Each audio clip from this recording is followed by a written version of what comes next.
So I'm Mark Storen, I'm from Perth, Western Australia, and I'm one half of Whiskey and Boots. And I'm the other half. And my name's Georgia King, also from Perth. Excellent, excellent.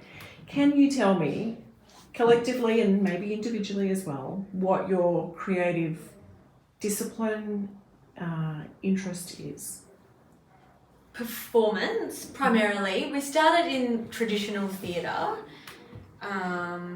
and then have kind of morphed over the past 8 years into more community-based verbatim performance, storytelling with music.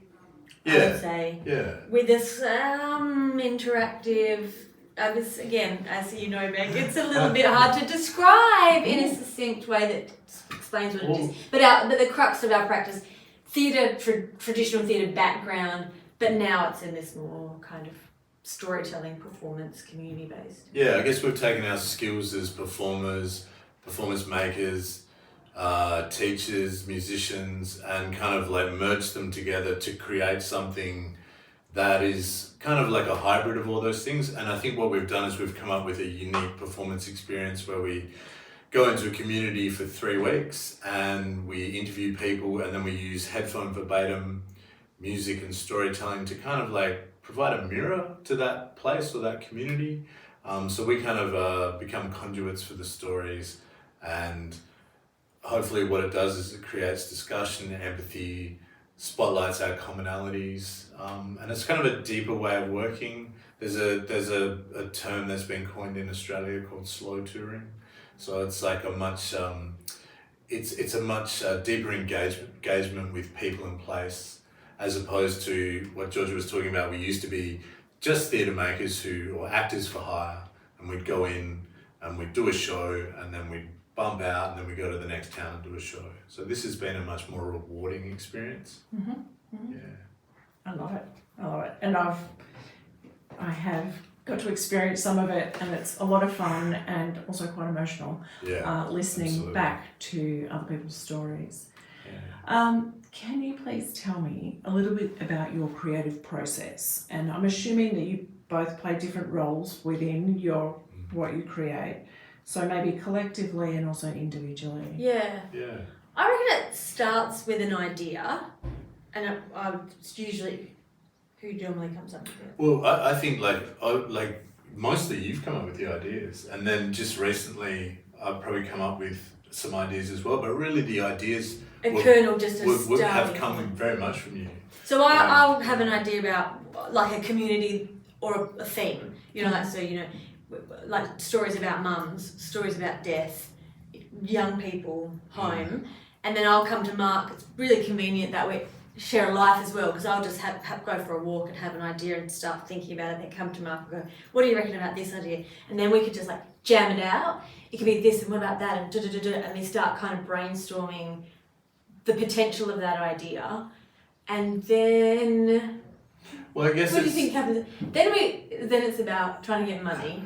Well, I think like it's kind of finding the community. Yeah, finding the place that particular idea might be open to kind of, trying it out, interrogating the idea a bit more. So a key part of it is, because it's so much about community, the community has to be on board. So it's finding the key stakeholders within a community who are like, we're not about like convincing people to do it. It's like, are you into this? Because it's really like, you have to be like wanting to do this. And so once we've found the community and the people in the community, find the people. Yeah, but sort of before that, well, as slightly adjacent to that, what I think our process is we didn't really know what it was. We didn't know what we were doing when we started. We had all these collective skills, but we kind of just tried it out, and then we went, oh, that kind of works, that kind of resonates. That resonates around this idea that George has come up with.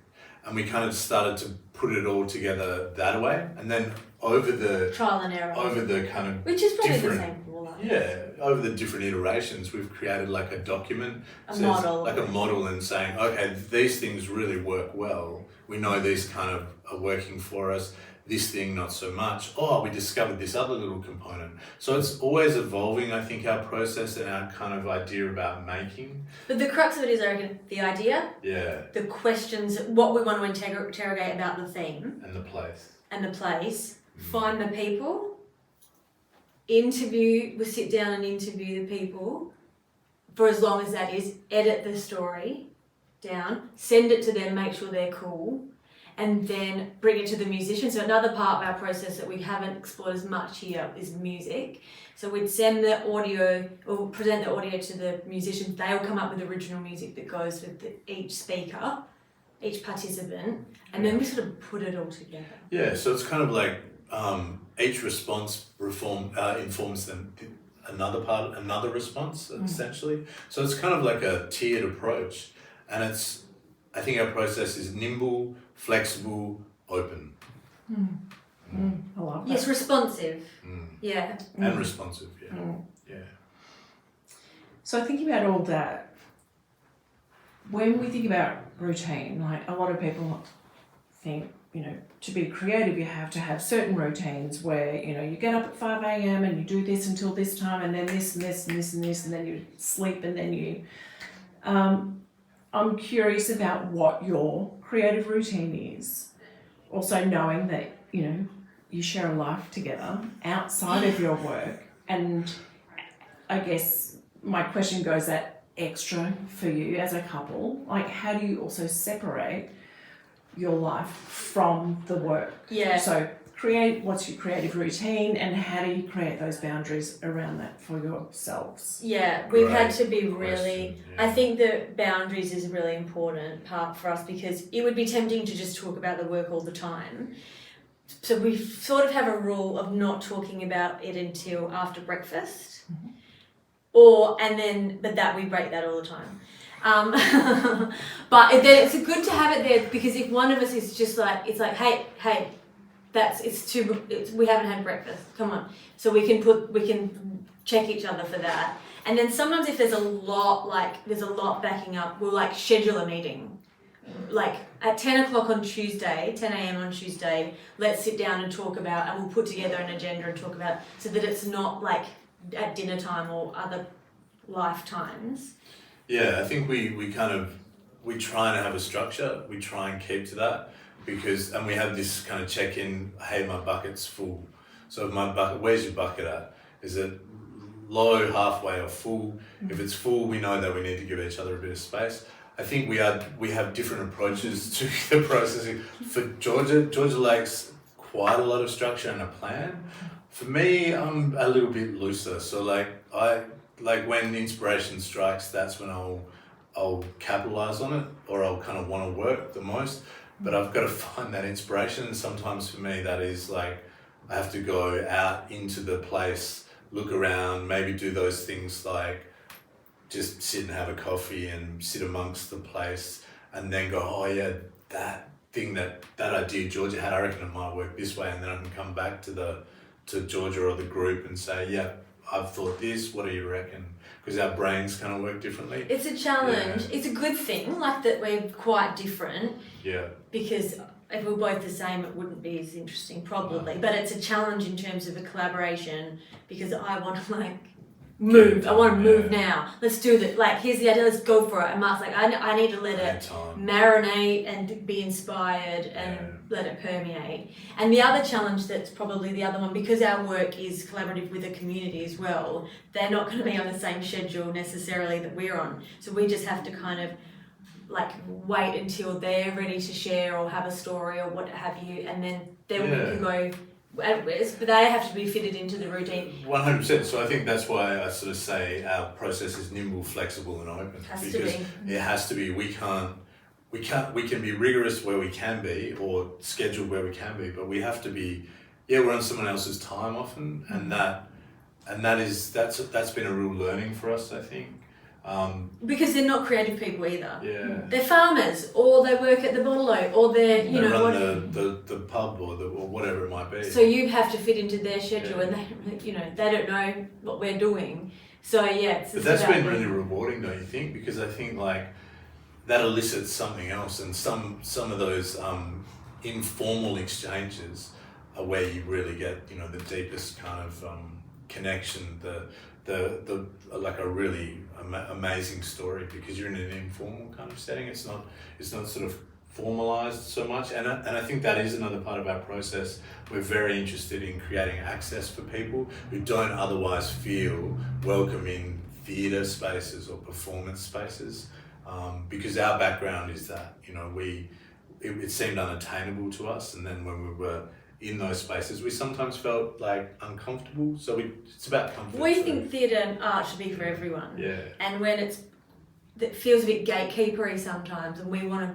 try and dismantle that as much as two little artists from Perth can do, you know, just make it as accessible as possible for Bogans who live in the outer suburbs or in the country. I love that. So do you try to keep your work to a Monday to Friday, 9 to 5, or is it just literally you have to look at each week or each day and take it as it comes? A little bit of both. Like, we do try and keep it Monday to Friday, but on tour, would be like, it will start off with like, we're having Sundays off. Like, so on tour it's much more intense, because you're doing a whole show in 3 weeks from beginning with nothing and then a performance. So 6 days a week's fine, and we'll start off, but no Sundays. We're having Sundays off, but if that's the only day someone can do an interview, or if that's the only day the photography or what the media wants to do an interview, and Sunday it's like, that rule starts to get a bit... Yeah, or it's the only day we can set up the venue, because we're often in different spaces. So we do try to keep a bit of structure, but there's, you know, flexibility. Where there has to be. I mean, like anyone, you know, if that's the day it has to be that day. And I mean, very much from the old school, like, we just make it happen. Because we produce the shows as well, we don't have an external producer. We're the producers and the actors and the writers and the community engagement team, and so it's a little bit that sense of like, you just do what you have to do to get it made. Yeah, that's true actually. When I do think about that side of things, we're kind of working on two things at once. So we're working on the creative, but we are producing it, and we're also working on the next show in terms of all the administration. And I think that's similar for a lot of artists, because you kind of, you're your own manager. You're your own manager, or you don't necessarily have the funds or the resources to kind of employ people to do that for you.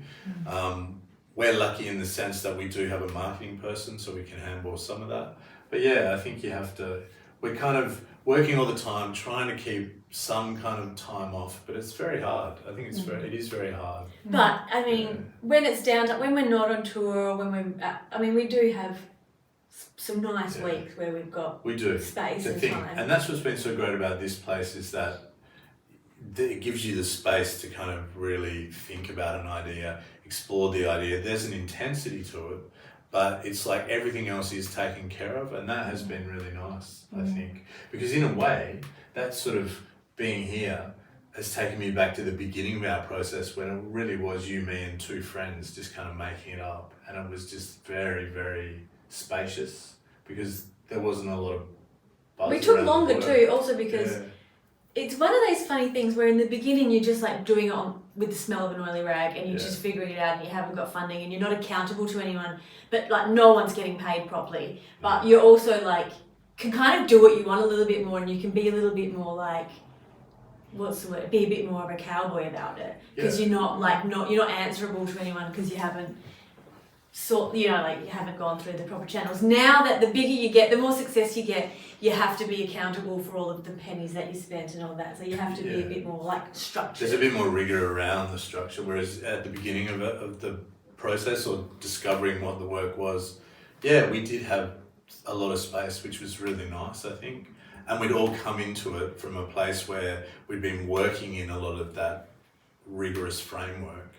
And we were searching for something that was a bit looser. Like I wasn't even performing in the first iteration, so I was just banging on the guitar. Oh, that's right. Yeah, it was all Georgia, because I was like, I've had enough of speaking words out of my mouth. I just want to turn into the corner and play guitar. And I literally did that. I don't think I even looked at the audience. I was just like down, and there was two other musos, and we were just three friends. And then you got jealous of me performing. Yeah, I was like, oh, that looks fun. So it sort of reinvigorated us. So the process I think did actually reinvigorate us as artists and kind of change the path we were on as artists, which has been really nice. So now I wouldn't even consider myself an actor. I'm just kind of like I feel like that too. like an artist who makes work using many different forms. It feels like I often feel like I'm not quite anything. I'm a Yeah. little bit of a producer, a little bit of an Yeah. actor. I don't even know if what we do is acting. Some of people No. people put you in that category, but it doesn't feel the same. Yeah. Am I a performer? Do we make performance art? Not really. It's Yeah. we're a bit of a kind of master of none, I think. Jack of all trades, Yeah. master of none. Definitely put you on the performance category. Okay.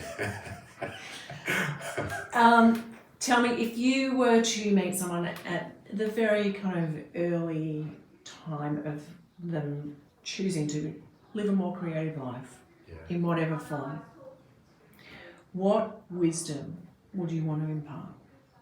Oh, just take risks. Yeah. I think risk taking is really important for creative people, and I feel quite strongly that we live in a society, education system, everything that makes people risk averse. People want to be good straight away. People don't want to get messy and make ugly things.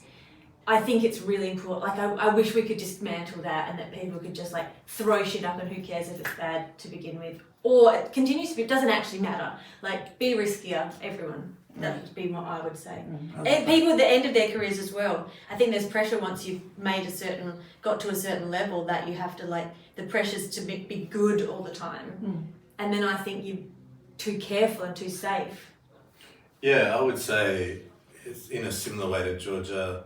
Yeah, don't be afraid to make it ugly beautiful, because I think in the ugly there's beauty, and it's more authentic in a way. You're leaning into something that's not considered the correct version. I also think just don't be afraid to make it up as you go along, because you can create the life you want in whatever and that in itself is creative. There's many different paths. You don't have to follow one. If you want it, you'll find a way through it, and don't be discouraged by everyone saying you need to do this, and this to have a good and full and measured life. It can be whatever version that works for you. I think the version that works for you is the right one. Yeah, comparison is the death of creativity. Yeah. Don't compare yourself. Just do your own thing. No. And just be messy. Yeah, be messy. I love that. Any other pearls? If you want, no, do you have anything else? No judgment, just curiosity. Yeah, stay curious. That's good. Stay curious. Yeah. It's one of my favourite words. Yeah. Be I mean, curious. it's important for creatives. Just be curious. Yeah. And you can see with people here who are, older people who are still curious. That's why they're still vital. When you lose the curiosity and adventurous spirit, and that's part of the risk taking, it fizzles. Yeah, absolutely.